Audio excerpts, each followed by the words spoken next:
বিজয়া দশমীর দিন চলে গেছিলাম মাকে সিঁদুরে রাঙাতে, মায়ের মুখ দেখতে আর মিষ্টি মুখ করতে। মায়ের এই সিঁদুরে রাঙা মুখটা দেখতে যে কি দারুণ লাগছিল তোমাদেরকে আর কি বলবো।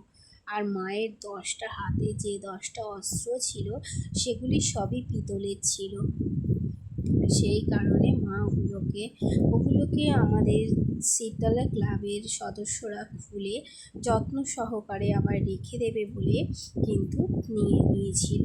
আর নেওয়ার আগেই কিন্তু নিয়েছিল যখন, আর দেখো ঠাকুরকে মানে সব সরিয়ে নিচ্ছিল। আর মাকে যেহেতু মা দুর্গাকে একে একে সবাই সমস্ত ঠাকুর নিয়ে চলে যাওয়ার পর মা দুর্গাকে যে কত কষ্ট করে তুলেছিল সেটা আমরা নিজের সামনে থেকে দেখেছিলাম। আর খুবই কষ্ট হচ্ছিল, মা চলে যাচ্ছে, আসছে বছর আবার হবে, মা তাড়াতাড়ি চলে এসো, খুবই আনন্দ হচ্ছিল। আর এই তো ভাস্কর জল নিয়ে এসে সবাইকে মাথায় দিচ্ছিল। আর আমার গুড়িয়া সে তো খুবই ব্যস্ত ছিল। আর এই সময়টা গুড়িয়া বাড়ি চলে গেছিল, কারণ কি ওর ঘুম পাচ্ছিল আর গরমে কষ্ট হচ্ছিল, তো লোকের ভিড় ছিল।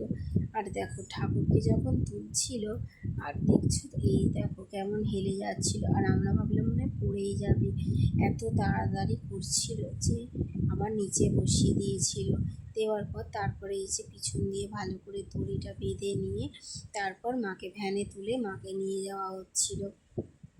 আর মনে মনে হচ্ছিল যে মা তুমি আবার পরের বছর তাড়াতাড়ি চলে এসো।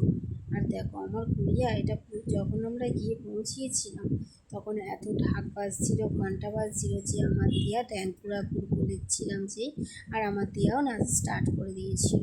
আর দেখো প্রতিটি বাচ্চার এই যে প্রতি বছর এই সাদা দালানটাকে যে কি লাল করে দেয় ওরা সবাই মিলে, এগুলো কিন্তু বড়রা করে না, বাচ্চারাই করে। যাই হোক, আর আমার গুড়িয়া তো সিঁদুর কৌটো করাতেই খুব ব্যস্ত ছিল। তোমাদেরকে দেখাচ্ছি, দেখো সিঁদুর কৌটো পড়বে বলে ও যে দেখো এই যে সিঁদুর কৌটো পড়াবে, আর নিতে দিচ্ছিল না বলে বর্ষা কিন্তু কাঁদছিল। তারপরে আমি বললাম ছেড়ে দাও, যেই ছেড়ে দিয়েছে আর দেখো বসে পড়েছে সিঁদুর কৌটো পড়াতে বলো। আর আমরা হাসছি, দেখো কেউ বাচ্চারা আনন্দ করতে ব্যস্ত আর আমার ছোট্ট গুড়িয়া দেখো সিঁদুর কৌটো পড়াতে ব্যস্ত। কি বলবো বলো তো ওকে, ওর দুষ্টুমি। আর ও যখন কালকে বাড়ি গিয়েছে খুব কান্নাকাটি করছিল। আর দেখো না ওর মাকে বলছে আপ আপ আপ করেই যাচ্ছে। আর দেখো আমি ভিডিও করছি বলে আবার আমার দিকে তাকিয়ে আছে। আর যাই হোক, মা তো চলে গেছে। আর এই যে দেখো মায়ের প্রতিটি গয়না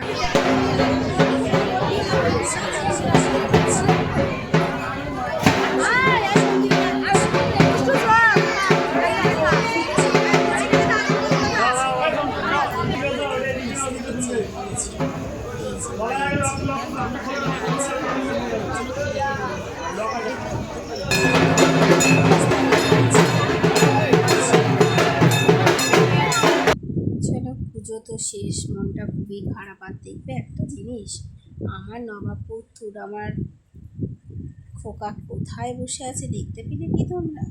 ওই উঁচুতে বসে আছে, গোলাপি কালারের জামা পরে, দেখো ওই দেখো বসে আছে। বন্ধুরা ওইখানে বসে মায়ের বিসর্জন দেখবে। আর সবশেষে বাড়ি এসে আমি রিলস করে নিলাম। ভিডিওটা কেমন লাগলো অবশ্যই লাইক করুন।